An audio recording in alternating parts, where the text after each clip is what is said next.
semuanya, jadi di sini sekarang aku berada di Museum Bahari, tepat di depannya. Museum Bahari ini terletak di Penjaringan, Jakarta Utara, guys. Museum ini dibangun pada tahun 1000 kurang lebih sudah dibangun kurang lebih dari 3,5 abad ya, guys. Jadi mulai dari 1650 sampai 1771. Nah, Museum Bahari ini di areanya ini juga memiliki spot-spot bersejarah. Di seberang Museum Bahari ada pelabuhan Sunda Kelapa. Nah, di sampingnya nggak jauh dari Museum Bahari ada Menara Syah Bandar. Nah, Menara Syah Bandar ini juga Menara Syah Bandar ini miring, guys. Biasanya dapat disebut Menara Pisahnya Jakarta. Kenapa? Karena menara ini miring karena Jakarta memiliki penurunan tanah yang cukup drastis. Jadi Menara Syah Bandar jadinya miring deh. Jadi kalau kalian bisa lihat di sini jalanannya tuh lebih tinggi daripada pintu masuk Museum Baharinya. Museum Bahari ini memiliki dua sisi, satu sisi barat yang disebut Gudang Barat dan sisi timur yang disebut Gudang Timur. Pada zaman pendudukan Hindia Belanda, bangunan ini digunakan sebagai gudang oleh Perserikatan Dagang Hindia Belanda yang bernama VOC. Bangunan ini digunakan sebagai gudang penyimpanan rempah-rempah yang didapatkan di Indonesia. Rempah ini dijadikan komoditi utama yang sangat laris di Eropa loh.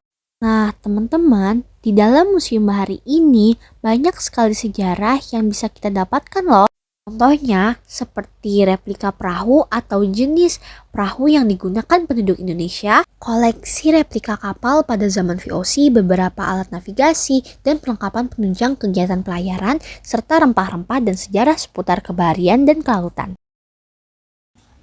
Nah, di dalam Museum Bahari ini ada peninggalan terlama loh, yaitu meriam peninggalan VOC. Museum ini terdapat 6 buah meriam asli peninggalan VOC. Peninggalan meriam ini bisa dikatakan asli karena terdapat ukiran lambang VOC.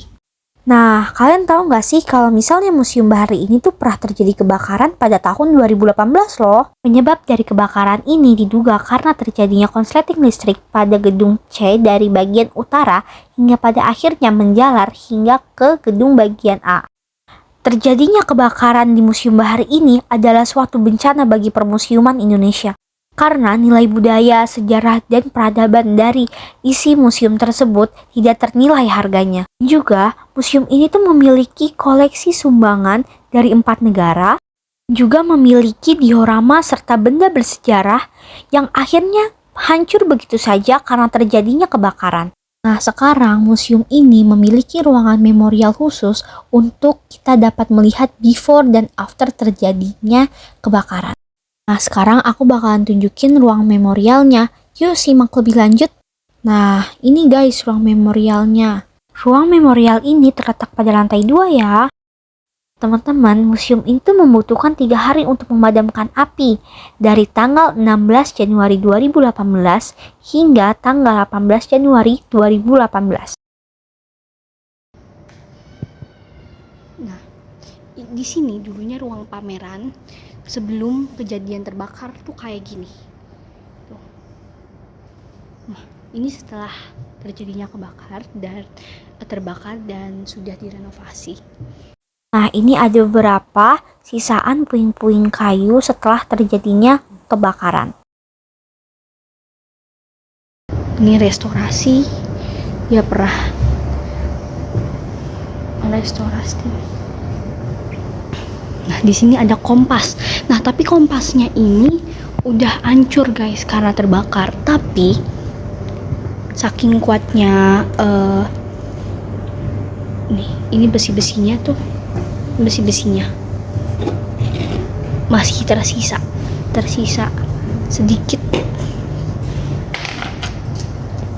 Nah, ini ada beberapa bagian yang tersisa dari terjadinya kebakaran tersebut. Selanjutnya aku bakalan kasih tahu bagian apa aja yang udah diubah total atau before dan after sebelum kebakaran, serta beberapa fungsi dari bagian arsitektur yang ada di bangunan Museum Bahari ini. Nah, guys, seluruh bangunan ini, semua atapnya ini udah nggak asli. jadi udah direnovasi semua. Atap-atapnya ini udah nggak berfungsi juga. Kalau yang ini adalah bentuk perbedaan dari lantai asli dan lantai yang baru yang sudah direnovasi. Nah, kalau yang ini lantai aslinya ya. Nah, jika kalian sadar, di bangunan itu banyak sekali bentuk huruf Y terbalik. Kira-kira ada fungsinya nggak ya?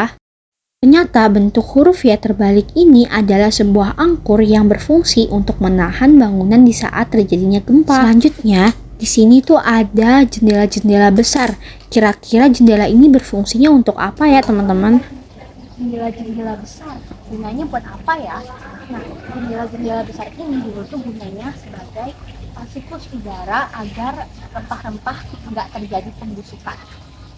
Ini Nah, di Museum Bahari ini juga memiliki sebuah kolam. Nah, tapi kolam ini bukan kolam ikan ya, teman-teman. Kolam ini adalah kolam pengukuran ketinggian tanah. Kolam ini berfungsi sebagai media pengukuran air tanah di sekitar Museum Bahari. Dan juga untuk mengetahui kondisi permukaan lantai asli dengan lantai yang sudah direnovasi serta ditinggikan sekitar 120 cm.